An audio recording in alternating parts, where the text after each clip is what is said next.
Hello everyone, आज हम अपना नेक्स्ट चैप्टर स्टार्ट करेंगे, दैट इज मॉलिक्यूलर स्पेक्ट्रोस्कोपी।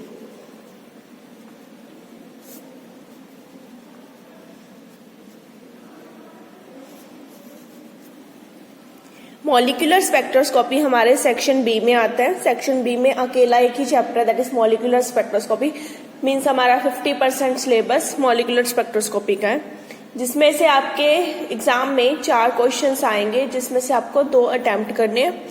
और फर्स्ट क्वेश्चन जो कंपल्सरी होगा वो क्या होगा, ओवर होल सिलेबस। तो इस चैप्टर में से आपको 4 क्वेश्चन आने वाले, तो 2 इसमें से आपको अटेम्प्ट करने ही करने हैं स्पेक्ट्रोस्कोपी में से। ठीक है, स्पेक्ट्रोस्कोपी टर्म आपने बहुत बार पढ़ी है। ठीक है, आपने ऑर्गेनिक में स्पेक्ट्रोस्कोपी करते आए, सेकेंड ईयर में भी आपने की थी, यूवी की थी, आईआर की थी, अभी आप ऑर्गेनिक में एनएमआर कर रहे हो। ठीक है, बट फिजिकल की स्पेक्ट्रोस्कोपी आपने कभी नहीं पढ़ी। यहाँ पर हम बात करेंगे स्पेक्ट्रोस्कोपी की, but in terms of physical spectroscopy.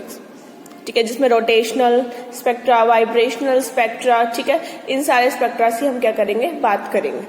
तो पहले हम था जस्ट बेसिक आज शुरू कर रहे हैं, यानी जर्नल इंट्रोडक्शन।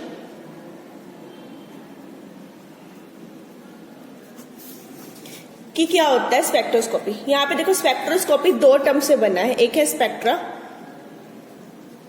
और एक है स्कोपी। तो 2 टर्म आ गई, स्पेक्ट्रा एंड स्कोपी। स्पेक्ट्रा मतलब लाइंस, ठीक है, स्कोपी मीन्स उन्हें देखने की टेक्निक। तो मीन्स एक ऐसी टेक्निक या एक ऐसी ब्रांच जो किसे स्टडी करे, स्पेक्ट्रा को, मीन्स लाइन को स्टडी करे। कौन सी लाइंस, रेडिएशंस की लाइन। तो स्पेक्ट्रोस्कोपी को कैसे डिफाइन कर सकते हैं, it is a branch of science which deal with the study of interaction of electromagnetic radiations with matter. एक ऐसी ब्रांच जो हमारी डिस्कस करे इंटरेक्शन किसकी, इलेक्ट्रोमैग्नेटिक रेडिएशंस की, किसके साथ, मैटर के साथ। वो मैटर जिसका हमें स्पेक्ट्रा स्टडी करना है उसके साथ। ठीक है, तो एक टर्म आई इलेक्ट्रोमैग्नेटिक रेडिएशन। पहले पढ़ते ही क्या होती है इलेक्ट्रोमैग्नेटिक रेडिएशन।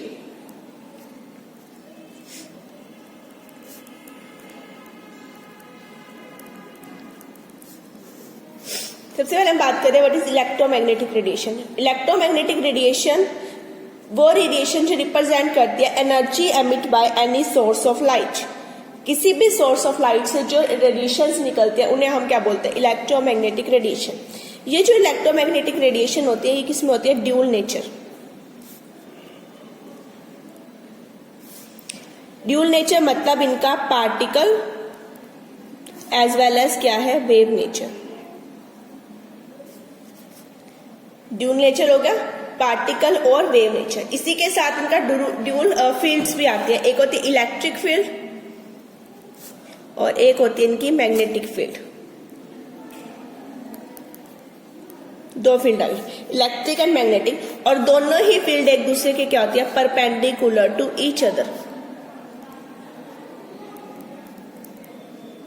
एक दूसरे के क्या चलेंगी, परपेंडिकुलर। ठीक है, अगर एक इस तरह से है तो एक उसके परपेंडिकुलर इस तरह से होगी। ठीक है, अगर मान लो एक एक्स एक्सिस में चल रही है तो एक कहाँ चलेगी, वाई एक्सिस में। दोनों एक दूसरे के क्या होंगे, परपेंडिकुलर टू ईच अदर।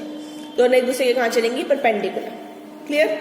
ठीक है, थर्ड, जो ये रेडिएशंस होते हैं ये हमेशा वेलोसिटी ऑफ लाइट से ट्रेवल करती है।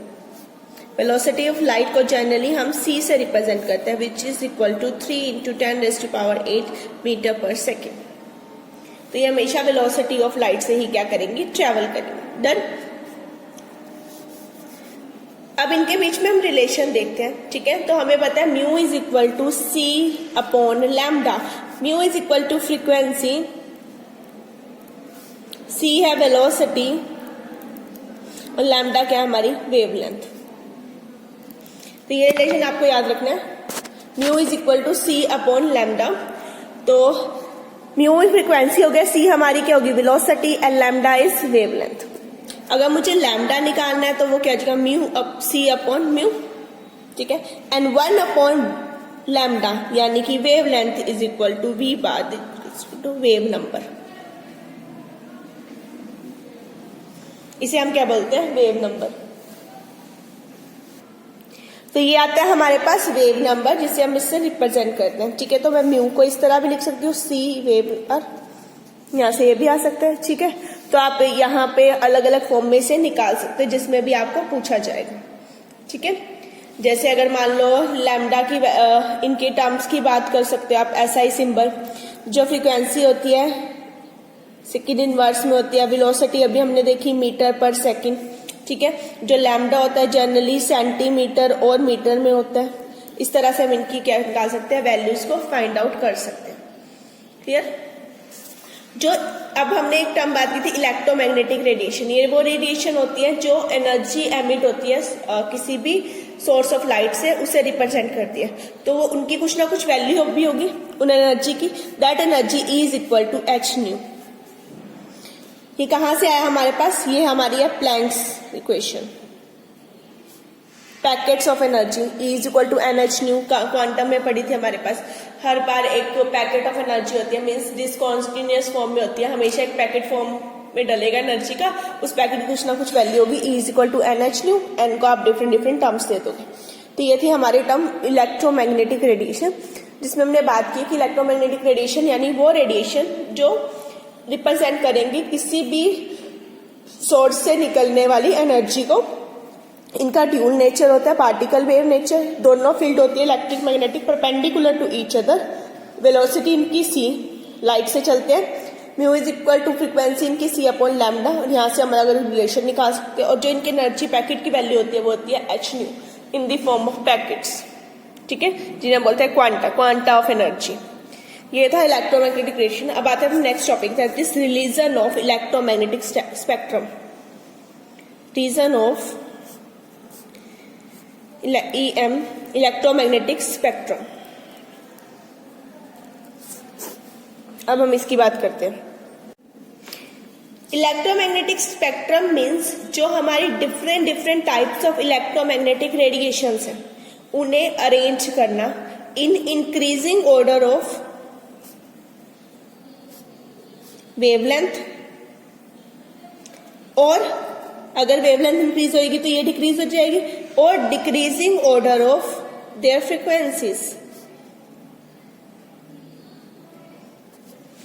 जो अलग अलग हमारे पास लाइट्स हैं, different type of electromagnetic radiations है, उन्हें अरेंज करना किसमें, increasing order of their wavelength and decreasing order of their frequency. इस कंप्लीट ऑर्डर को हम क्या बोलते हैं, इलेक्ट्रोमैग्नेटिक स्पेक्ट्रम। ठीक है, इसे हमने क्या बोलना है, इलेक्ट्रोमैग्नेटिक स्पेक्ट्रम। अब हम इसी इलेक्ट्रोमैग्नेटिक स्पेक्ट्रम की बात करते हैं। अब इलेक्ट्रोमैग्नेटिक स्पेक्ट्रम की बात करें तो हमारे पास पहले देखते हैं कौन कौन सी लाइट्स आती है हमारे पास होती है कॉस्मिक रे, गामा रे, फिर एक्सरे, फिर यूवी, फिर विजिबल। यूवी के बाद विजिबल आता है, देन आती है IR, फिर micro, and then is radio waves. Radio waves वो वेव्स होती है जो टीवी से निकलते हैं, टीवी वेव्स बोला जाता है। ठीक है, तो ये हमारे पास है कॉस्मिक रे, gamma ray, X ray, UV, visible, IR, microwaves and radio waves. ठीक है, अलग अलग वैल्यू। अब इनकी अगर वैल्यू की बात करें तो कॉस्मिक रेज की जो रेंज होती है 0 से लेके 0.001 तक होती है।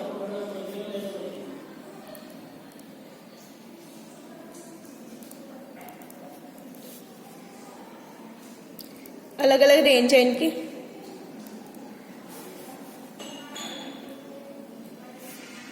विजिबल 38 से 7600, ये 76 से लेके 3 × 10⁻⁷ तक, और ये वाली 310 की 8 से लेके 311 तक, और ये वाली जो होती है 7 से, इससे थोड़ा सा पीछे से 7, 8 से शुरू हो जाती है और 14 तक जाती है।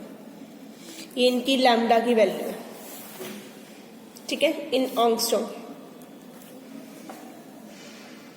ठीक है, अलग अलग वैल्यूज है, लैम्डा की वैल्यू इंक्रीजिंग ऑर्डर में। ठीक है, तो फ्रीक्वेंसी कहाँ हो जाएगी, डिक्रीजिंग ऑर्डर में, इनका उल्टा। ठीक है, तो फ्रीक्वेंसी इसकी क्या होगी, सबसे कम, और इसकी क्या होगी, सबसे ज्यादा होगी इस ऑर्डर में। आप एक ऑर्डर याद कर सकते हो, हमने लैम्डा की वेव में इसे याद रखा है। ठीक है, आप चाहो तो इसे फ्रीक्वेंसी में भी याद रख सकते हो। तो सबसे पहले हमारी आती है कॉस्मिक रे, कॉस्मिक रे जो होती हैं वो जनरली जो हमारे आउटर स्पेस में प्रेजेंट होती है उन्हें हम बोलते हैं कॉस्मिक रे। जो गामा रे होती है वो किसी की भी बम्बार्डमेंट से निकलती है, ठीक है, ये आपने लोअर क्लास में रेडियो एक्टिव जो सब्सटेंसेस होते हैं उनसे निकलती है, ठीक है। एक्सरे जो होगी हमारी, ये जब भी मेटल की बम्बार्डमेंट होती है और उन पे कैथोड रेस आती हैं, ठीक है, उनके साथ जो इंटरेक्शन होती है वहां से हमारी आती है एक्स रेस। यूवी जो होगी हमारी सन की रेस होगी, वो सारी कौन सी होती है, यूवी रेस, ठीक है। विजिबल जिस लाइट में हम देखते हैं वो विजिबल लाइट है, ठीक है। आईआर है, जब भी किसी स्पेशल मटेरियल की रोड को हीट करते हैं तब वहां से जो रेस निकलती है दैट इज आईआर, यानी इंफ्रारेड रेस होती है, ठीक है। माइक्रोवेव्स होती हैं, जब भी इलेक्ट्रॉन्स होते हैं उनकी जो ऑस्किलेशंस होती है उससे जो वेव्स प्रेजेंट होते हैं दैट इज माइक्रोवेव्स।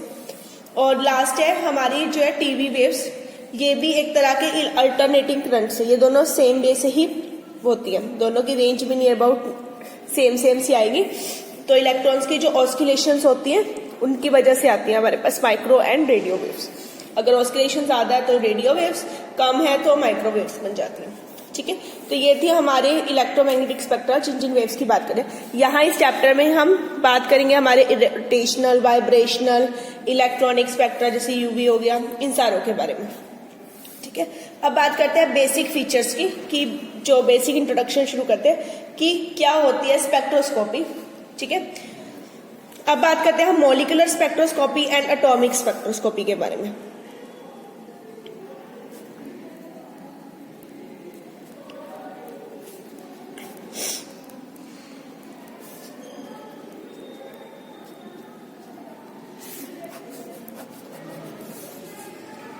एक टर्म है एटॉमिक स्पेक्ट्रोस्कोपी और दूसरी टर्म है मॉलिक्यूलर स्पेक्ट्रोस्कोपी। इनकी बात करते हैं कि क्या होता है मॉलिक्यूल और क्या होता है एटॉमिक। एटॉमिक मतलब किसी एटम की स्पेक्ट्रोस्कोपी की बात होगी, यहाँ एक ग्रुप यानी मॉलिक्यूल के स्पेक्ट्रोस्कोपी की बात हम करेंगे।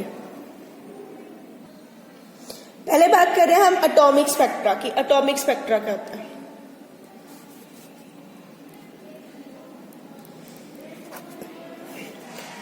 एटॉमिक स्पेक्ट्रा, पहली बात पता होनी चाहिए कि स्पेक्ट्रोस्कोपी में स्पेक्ट्रा वर्ड कहाँ से आता है। जब हम लाइट किसी भी मॉलिक्यूल के ऊपर फॉल करती है तो उसके जो इलेक्ट्रॉन होते हैं ग्राउंड स्टेट से कहाँ चले जाते हैं, एक्साइटेड स्टेट में। ये ग्राउंड स्टेट है, ये एक्साइटेड स्टेट है।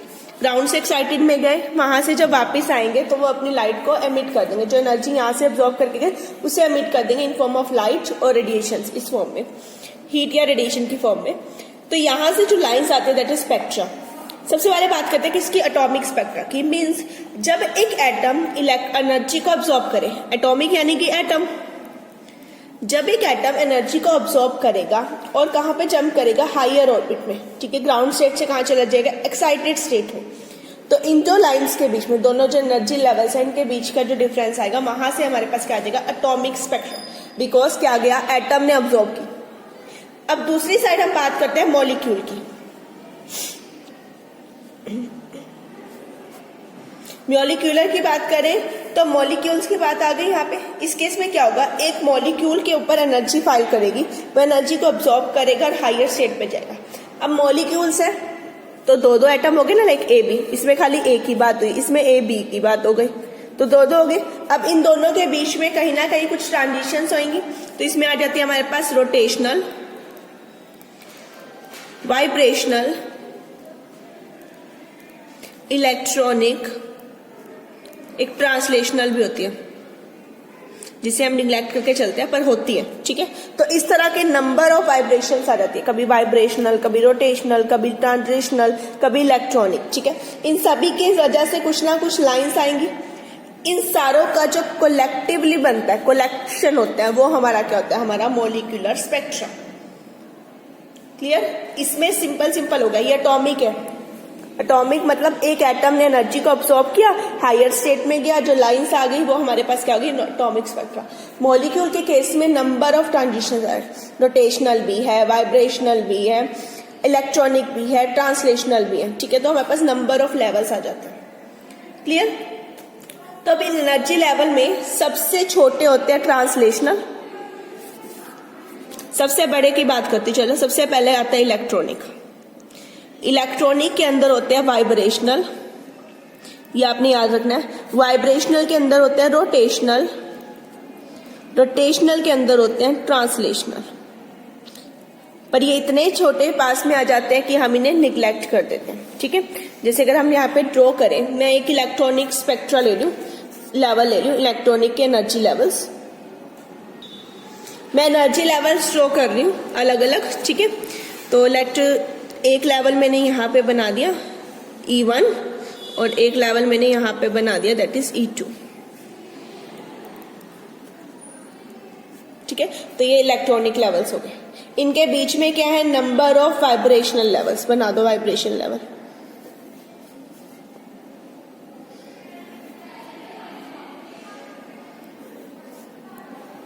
इस तरह से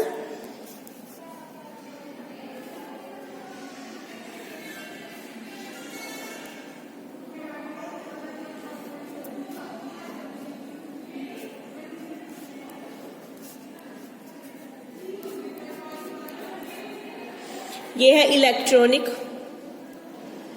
ये वाले हैं वाइब्रेशनल। इन्हें V से रिप्रेजेंट करते हैं, 0 1 2 3 4। अब चाहो तो आगे और भी बना सकते हो, अप टू यू। ठीक है, इनके बीच में आते हैं हमारे पास रोटेशनल।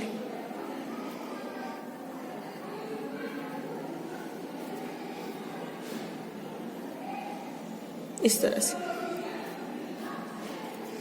अभी मैं कुछ नहीं बना रही, अभी मैं सिर्फ लाइंस ड्रॉ कर रही हूँ। इक्वल स्पेस में है नहीं है वो जब हम इनके स्पेक्ट्रा पढ़ेंगे तब आ जाएगा। इन्हें हम J से रिप्रेजेंट करते हैं। ठीक है, J में क्या आ जाता है, 0 1 2 3, इस तरह से अलग अलग लाइंस। ठीक है, इसमें इसकी वैल्यू, इसमें इसकी वैल्यू। तो ये है अंदर वाले हमारे हैं रोटेशनल। इन्हीं रोटेशनल के अंदर, इन्हीं ये जो रोटेशनल लेवल है तो इन्हीं के अंदर होंगे हमारे ट्रांसलेशनल। तो ये अंदर वाले हमारे क्या है, ट्रांसलेशनल। देखो सबसे बड़े हमारे क्या हो गए, इलेक्ट्रॉनिक स्पेक्ट्रस। ये आ गए हमारे इलेक्ट्रॉनिक। इलेक्ट्रॉनिक के अंदर क्या है हमारे वाइब्रेशनल। वाइब्रेशनल के अंदर क्या है हमारे रोटेशनल। रोटेशनल के अंदर क्या है ट्रांसलेशन। ट्रांसलेशन इतने क्लोज आते रहते हैं, इन्हें हम क्या करते हैं, निग्लेक्ट करते रहते हैं। ठीक है, इनकी अपनी अपनी रिप्रेजेंटेशन है। इलेक्ट्रॉनिक को E से रिप्रेजेंट करते हैं, वाइब्रेशनल को V से, रोटेशनल को J से। R से नहीं, J से रिप्रेजेंट करना है, ये आपने याद रखना है। ठीक है, तो ये आ गया हमारे पास मॉलिक्यूलर स्पेक्ट्रम। डन। अब आते हैं अपने नेक्स्ट टॉपिक की, that is absorption and emission spectrum.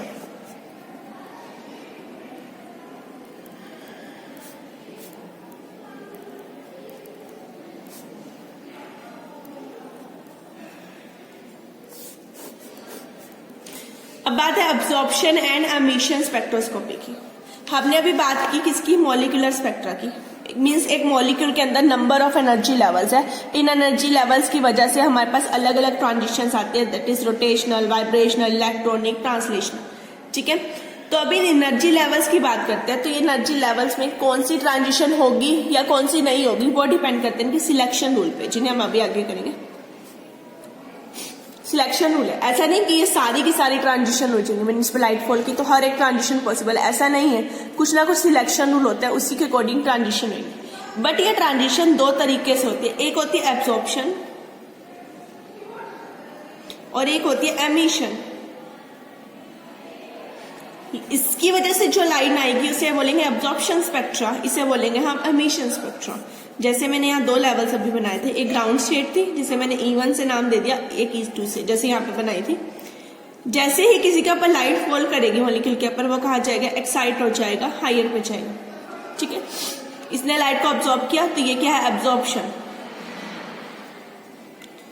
अब एक्साइटेड स्टेट हमारी क्या होती है, अनस्टेबल होती है। तो यहाँ पर ज्यादा देर तो नहीं रह सकता, तो उसे ग्राउंड में वापस आना पड़ेगा। जैसे ही वो ग्राउंड में वापस आएगा तो एनर्जी को एमिट करेगा। इसने यहाँ पे ऑब्जॉर्ब की थी, ये एमिट कर रहा है जो पैकेट ऑफ एनर्जी हमने डाला। ठीक है, तो यहाँ पे एमिशन हुई, दैट इज एमिशन। इनकी वजह से जो लाइंस आएंगी वो होंगी हमारी absorption spectra and emission spectra. ठीक है, क्लियर हो गया, absorption spectra and emission spectra. Done. अब बात करते हैं इनकी। अब देखो इनके केस में क्या होता है, जब एब्जॉर्प्शन हो या एमिशन हो। जैसे इनमें देखो ऊपर लेवल्स बनाए मैंने, इस लेवल से यहाँ पे गए लाइन्स आ गई, लाइन आ गई, लाइन आ गई, लाइन आ गई। ठीक है, रोटेशनल के केस में भी लाइन आ जाएंगी, इसमें भी लाइन आ सकती है। बट जब इलेक्ट्रॉनिक की बात है, इलेक्ट्रॉनिक में इस लेवल से मुझे इसमें जाना है, 1 से 2 में, तो इसे नंबर ऑफ लेवल्स को क्रॉस करना पड़ेगा। तो इस केस में क्या होगी, नंबर ऑफ लाइंस ऑब्टेन होगी। ये लाइंस इतनी क्लोज होती हैं कि हम उन्हें डिफ्रेंशिएट नहीं कर पाते, तो हमारे पास क्या बन जाते हैं, बैंड। तो हमारे पास दो तरह के स्पेक्ट्रा आते हैं, एक होता है लाइन स्पेक्ट्रा, एक होता है बैंड स्पेक्ट्रा।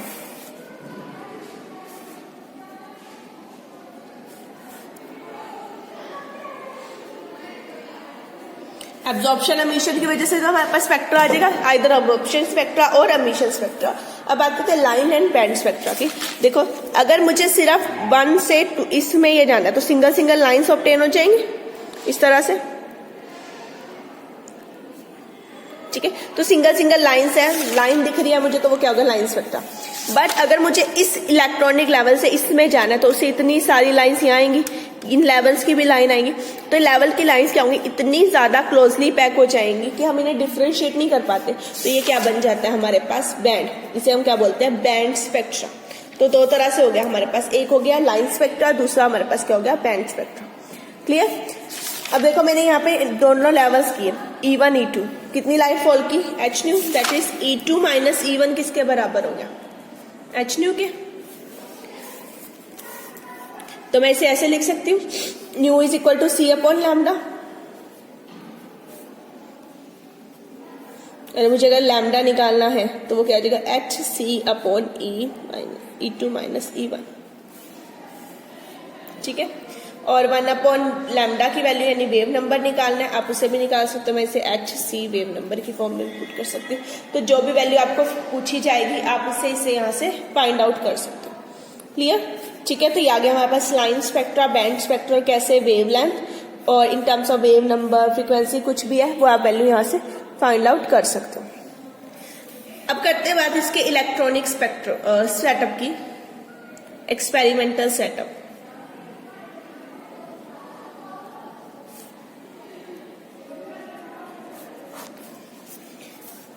अब सेटअप की बात करें, हमें क्या करना है, स्पेक्ट्रा नोट करना है। स्पेक्ट्रा नोट करना है तो किसी सब्सटेंस का, मॉलिक्यूल का नोट करना है, तो मुझे क्या चाहिए, एक सैंपल तो चाहिए ही चाहिए। सैंपल के ऊपर लाइट फॉल करेगी तभी तो आएगा, यानी एक सोर्स ऑफ लाइट भी चाहिए, ठीक है। और इससे चेक करने के लिए स्पेक्ट्रा आया है कि नहीं, कोई ना कोई डिटेक्टर भी चाहिए। ये तीन चीजें तो चाहिए ही चाहिए।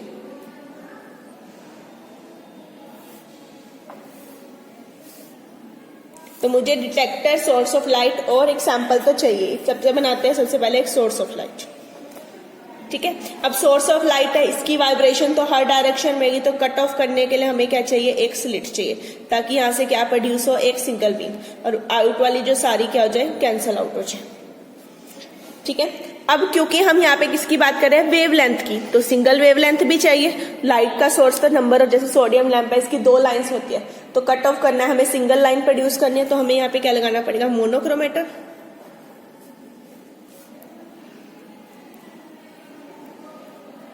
क्या आ गया, मोनोक्रोमेटर। ये क्या आ गई, स्लिट आ गई।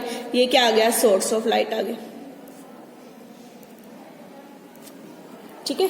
तो सोर्स ऑफ लाइट स्लिट में से पास करेगी, फिर क्या है हमारे पास, मोनोक्रोमेटर। देन मैं अब यहाँ पे क्या रखूंगी, अपना सैंपल, सैंपल जिसका भी मुझे स्पेक्ट्रा नोट करना है, मैं वो सैंपल रखूंगी, ठीक है। अब जैसे ही लाइट इस सैंपल पे पड़ेगी तो कुछ ना कुछ लाइंस ऑब्टेन होगी। यहाँ हमने लाई है ग्रेटिंग। फिजिक्स के स्टूडेंट्स को पता है ग्रेटिंग कैसे यूज करते हैं, ठीक है। ग्रेटिंग से लाइट यहाँ से जाएगी, रिफ्लेक्ट होगी, किस में चली जाएगी, हमारे डिटेक्टर में। यहाँ मेरा डिटेक्टर है,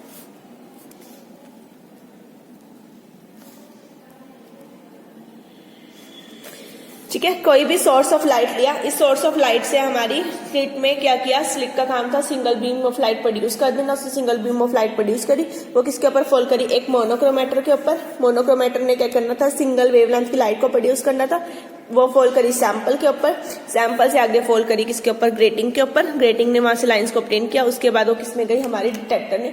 डिटेक्टर ने वो लाइंस को डिटेक्ट कर दिया और हमारे पास क्या आ गया, स्पेक्ट्रा आ गया, जिस भी सैंपल का मुझे स्पेक्ट्रा को नोट करना था।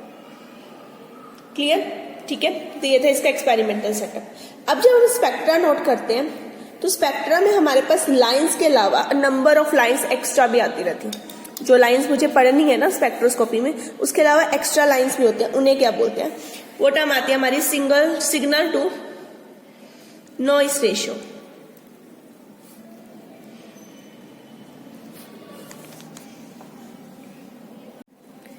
हम बात कर रहे हैं सिग्नल टू नॉइस रेशियो की। सिग्नल टू नॉइस रेशियो क्या होता है, उससे पहले बात करते हैं सिग्नल कैसे आता है, ठीक है, लाइन में कैसे हमारे पास ऑब्टेन होगी। तो जब भी कोई हमारे पास इंस्ट्रूमेंट हम यूज करते हैं, जैसे स्पेक्ट्रोमीटर की बात करें, हमने last time UV spectrometer, IR spectrometer के बारे में पढ़ा था। इस बार आपने एनएमआर के स्पेक्ट्रोमीटर के बारे में पढ़ा होगा कि कैसे उनका सेटअप होता है। तो जब हम इनके सेटअप की बात करते हैं तो होता क्या है, एक हमारे पास इलेक्ट्रोमैग्नेटिक रेडिएशन होती है जो इंटरेक्ट करती है किसके साथ, हमारे सैंपल के साथ। सैंपल के साथ इंटरेक्ट करने के बाद हमारे पास जो लाइंस होती हैं उन्हें हम बोलते हैं इनपुट ट्रांसड्यूसर।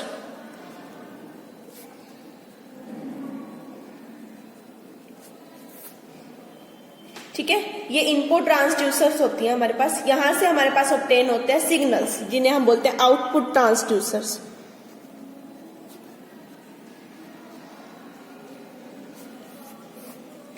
ठीक है, सबसे पहले हमारे पास इनपुट ट्रांसड्यूसर आए, इनपुट लाइंस आई। ठीक है, हमारे ये जो इनपुट लाइंस होती है, जो करंट होता है, ठीक है, इसे हम पहले एम्पलीफाई करते हैं और कन्वर्ट करते हैं किसमें, वोल्टेज में, using electrical signal modifiers. Modifiers को हम यहाँ पर क्या करेंगे, यूज करेंगे।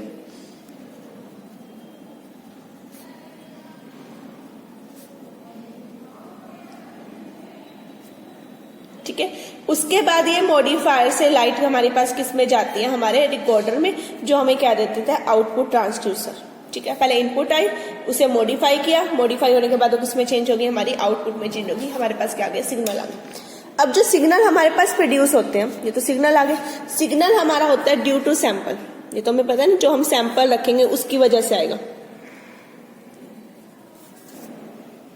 ठीक है, अब सैंपल प्योर है कि नहीं ये तो हमें नहीं पता ना, तो सैंपल के साथ हो सकता है कोई और कंपोनेंट भी प्रेजेंट हो, तो उसकी वजह से भी लाइन आ सकती है। तो एक सिग्नल तो आएगा सैंपल की वजह से या फिर ड्यू टू अदर कंपोनेंट।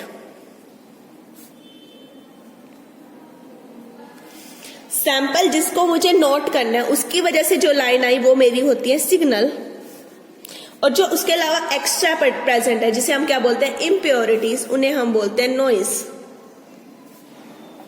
जैसे हम बात करें कि आप कोई पर्टिकुलर साउंड को सुन रहे हो, जो साउंड आप सुनना चाह रहे हो, मीन्स कोई सॉन्ग सुनना चाह रहे हो या कोई लेक्चर सुनना चाह रहे हो, कुछ भी, तो वो पर्टिकुलर आपका क्या सिग्नल है।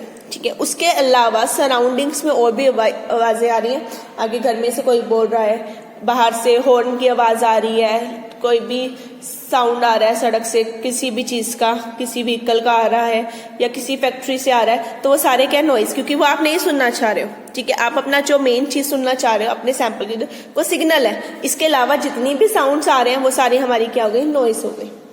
ठीक है, जो इसकी वजह से यानी अदर कंपोनेंट यानी इम्प्योरिटीज की वजह से जो प्रेजेंट है उसे क्या बोलते हैं, नॉइज। नॉइज एक तरह के हमारे होते हैं अनवांटेड सिग्नल्स।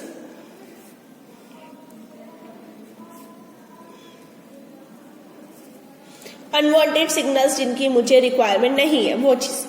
तो मैं इसे डिफाइन कैसे करूंगी नॉइज को, noise is defined as random electronic signals, ठीक है, that are usually visible as fluctuation. Fluctuation समझते हो, फ्लक्चुएशन इस तरह फटाफट लाइन में आती है, फ्लक्चुएशंस, ठीक है, to the base line of signal. Signal की बेस लाइन में कुछ फ्लक्चुएशन आती रहती है जिन्हें हम क्या बोलते हैं, नॉइज। ठीक है, जो मुझे मेन चाहिए, जैसे मेरे को सिग्नल चाहिए, ये मेरा मेन सिग्नल है। ठीक है, इसके अलावा ये जो छोटी छोटी सी आ रही है ना, ये सारी फ्लक्चुएशन है।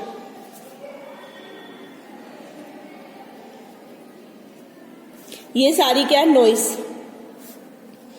फ्लक्चुएशन, ये हमारा मेन सिग्नल है। ठीक है, इसे हम बोलते हैं signal to noise ratio. Signal to noise S/N। ठीक है, मींस हम यहाँ पे एवरेज ले लेंगे। किसकी एवरेज, ऊपर क्या है सिग्नल, तो यहाँ आ जाएगी एवरेज ऑफ सिग्नल एम्पलीट्यूड और नीचे आ जाएगी noise, average of noise amplitude. ऊपर सिग्नल की एवरेज ले लो, नीचे नॉइज की वैल्यू ले लो, वो क्या जाएगी हमारी S/N, यानी सिग्नल टू नॉइज रेशियो।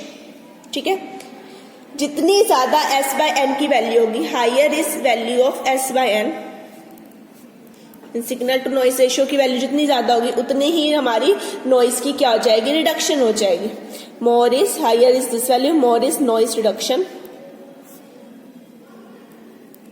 जितनी नॉइस कम होएगी उतना ही हमारे पास प्रिसाइज क्या आ जाएगी, हमारी रीडिंग आ जाएगी।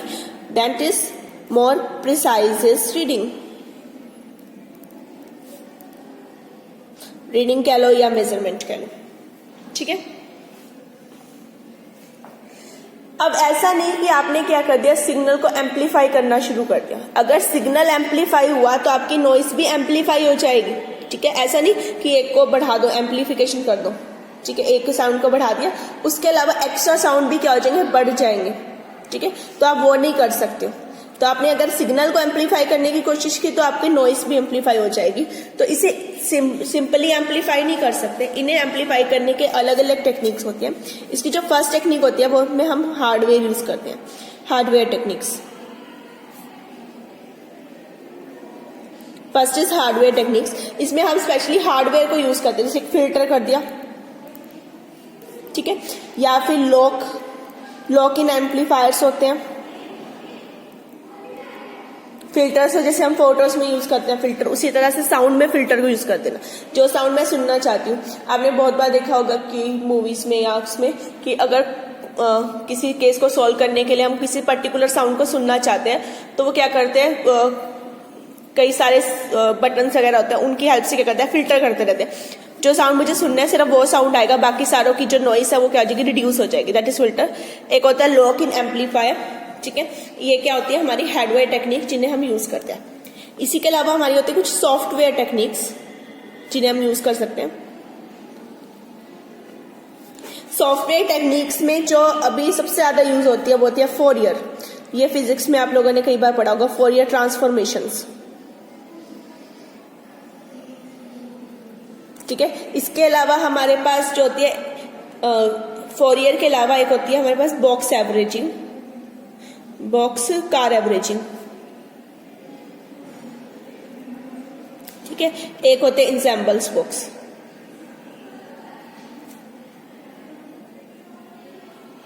ठीक है। सबसे ज्यादा जो यूज होती है वो होती है हमारी जो फोरियर होती है वो वाली, ठीक है। सबसे पावरफुल जो मानी जाती है वो क्या आती है, फोरियर होती है, ठीक है। तो ये सॉफ्टवेयर टेक्निक्स है जिनकी हेल्प से हम नॉइस को रिड्यूस कर सकते हैं और सिग्नल्स को एनहांस कर सकते हैं।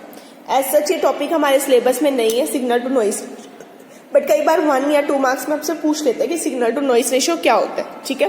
तो आपको पता होना चाहिए पहली चीज, सिग्नल ऑब्टेन कैसे होता है, सिग्नल आता क्यों है, नॉइस क्यों आती है, किस तरह से आप उन्हें रिप्रेजेंट करोगे।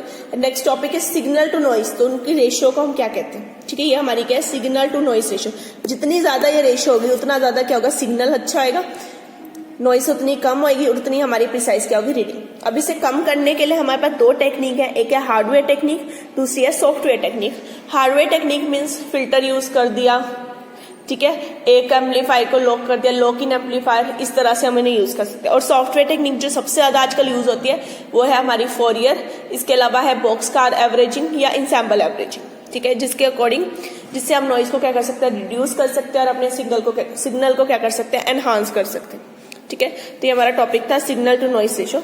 अभी हम जस्ट बेसिक इंट्रोडक्शन की बात करें, ठीक है। एक और लेक्चर लग गया जिसमें हम अभी बेसिक टर्म्स की ही बात करेंगे कि रिजॉल्विंग पावर क्या आती है, किस तरह के स्पेक्ट्रा हमारे पास आते हैं, कैसी उनकी एनर्जी है, सिलेक्शन रूल क्या है, इन सब टॉपिक्स की।